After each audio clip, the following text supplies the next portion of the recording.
Timnas Indonesia gagal meraih poin penuh di dua pertandingan melawan Bahrain dan Cina. Diperkuat pemain-pemain top seperti Miss Hilgers, Jesus, hingga Ragnar Oratmangun, Timnas Indonesia hanya meraih 1 poin hasil dari 1 seri dan 1 kekalahan. Kini Timnas Indonesia wajib berbenah agar bisa lolos ke Piala Dunia 2026. Pelatih Sintayong juga harus lebih tegas dan bijak dalam menentukan skuad Timnas Garuda. Dari sejumlah pemain yang dipanggil, ada beberapa nama yang berpotensi tidak akan dipanggil lagi karena kurangnya kontribusi dan juga penampilan. Dan berikut daftar 5 pemain Timnas Indonesia yang diprediksi tidak akan dipanggil lagi melawan Jepang dan Arab Saudi. Muhammad Ferrari. Pemain pertama yang layak dicoret di pertandingan melawan Jepang dan Arab Saudi adalah Muhammad Ferrari. Pemain muda milik Persija Jakarta itu kalah saing dengan banyaknya pemain belakang di skuad Timnas Indonesia. Dalam 2 pertandingan melawan Bahrain dan Cina, Ferrari bahkan tidak masuk dalam skuad Timnas Indonesia.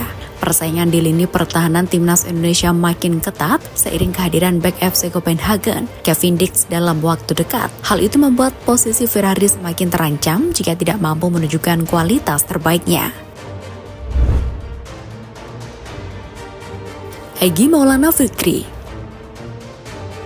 Berikutnya ada Egy Maulana Fikri. Pemain milik Dewa United itu sama sekali tidak dimainkan Sintayong saat Timnas Indonesia menghadapi Bahrain dan Cina. Bahkan saat Timnas Indonesia menghadapi Bahrain, Egy Maulana Fikri gagal masuk daftar susunan 2-3 pemain Timnas Indonesia.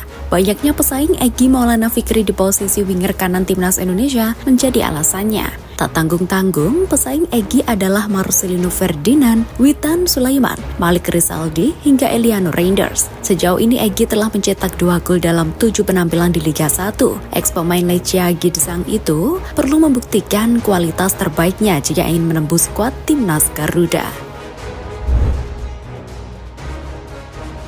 Hoki Caraka.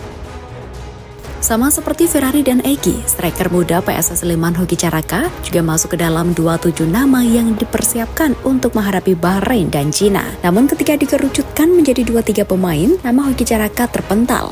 Ia kalah saing dengan Rafael Strauch dan Ragnar Oratmangun yang bergantian menjadi juru gedor Timnas Indonesia. Bahkan Hoki masih kalah saing dengan Dimas Drajat yang namanya masuk ke tim cadangan Timnas Indonesia. Meski masih muda, Hoki Caraka sebenarnya memiliki potensi yang besar di persepakbolaan Indonesia. Sejauh ini di Liga 1 2024-2025, Hoki telah mencetak 2 gol dalam 7 pertandingan. Ricky Kambuaya.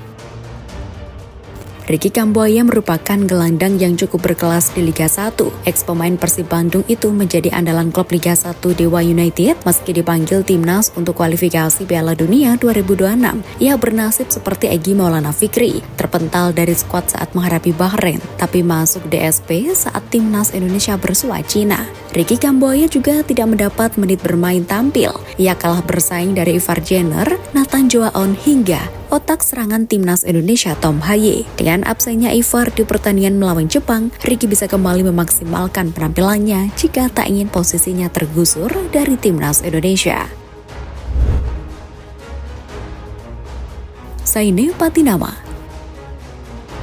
Pemain kelima yang perlu meningkatkan performa demi menjadi andalan di Timnas Indonesia adalah Saine Patinama. Saine Patinama membuat blunder yang menyebabkan Cina mencetak gol pembuka ke gawang Timnas Indonesia. Kesalahannya dalam mengantisipasi bola menyebabkan pemain lawan mencuri si kulit bulat dari penguasaannya. Persaingan Saine Patinama memperebutkan posisi wingback kiri Timnas Indonesia juga teramat ketat. Di sana bercokol nama-nama beken seperti Calvin Verdong, Nathan Joaon, dan Pratama Arhan. Performa Timnas Indonesia juga tak bisa dibilang baik karena diperkuat Saine. Dari 9 pertandingan dibela pemain KAS UEPN itu, Timnas Indonesia hanya mendapatkan 2 menang, 2 imbang, dan 5 kalah.